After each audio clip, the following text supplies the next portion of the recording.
முகமுகமாய் தரிசித்து அவரிடமிருந்து கொள்ளாத கோடி நன்மைகளை பெற்றுக்கொள்வதற்காய் தாகத்தோடு வந்திருக்கிறோம்.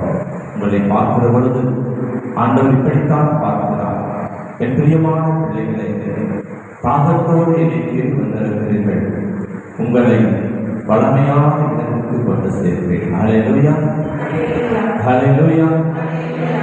வளமையான தேசத்திற்கு அழைத்துச் செல்வதற்காய் இயேசு ஆண்டவர் உனக்காய் எனக்காய் எங்கு வந்திருக்கிறார்.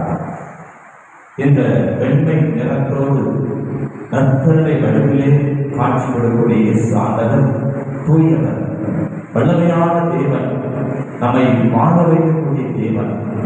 அவரை நாம் மகிழ்ச்சியோடு கைகட்டி அவரை நாம் தேட வேண்டும். எத்தனை எத்தனை நன்மைகளை நமக்கு இயேசு ஆண்டவர், இந்த இயேசு ராஜா, இந்த உலகத்தை ஆட்சி செய்யக்கூடிய இந்த இயேசு ராஜா ஆண்டவர் நமக்கு நேர நன்மைகளை கொடுத்திருக்கிறார். ஆமாம் இல்லையா? எத்தனை நன்மைகள், திரும்புகிற பக்கமெல்லாம் நன்மைகளை செய்து கொண்டிருக்கக்கூடியவர் இயேசு ஆண்டவர். எல்லோரும் கடவுளை எழுப்பி ஆண்டவரை மகிமைப்படுத்துவோம்.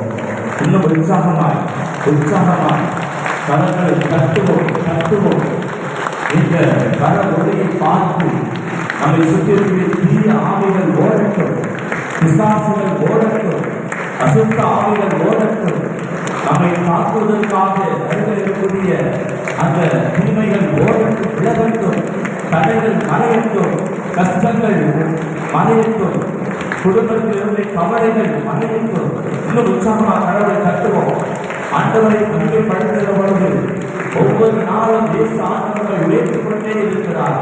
அன்பாக நிரப்புகிறார், சமாதானத்தை கொடுத்திருக்கிறார், திடப்படுத்துகின்றார், உறுதிப்படுத்துகின்றார், நம்மை வழிநடத்துகின்றார், கூடவே இருக்கிறார். அப்படிப்பட்ட ஆண்டவரை கடவுள் எழுப்பி நாம் அவரை மகிமைப்படுத்துவோம். ஆண்டவர் கண்டிப்பாய் இன்னும் அதிகமாக நம்மை ஆசீர்வதிப்பார், அன்பு செய்வார். பாடலோடு இணைந்து இயேசு ராஜா வந்திருக்கிறார் என்ற பாடலை மகிழ்ச்சியோடு கடவுளை தட்டி நாம் எல்லோரும் இணைந்து பாடுவோம். இயேசு ராஜா வந்திருக்கிறார், எல்லோரும்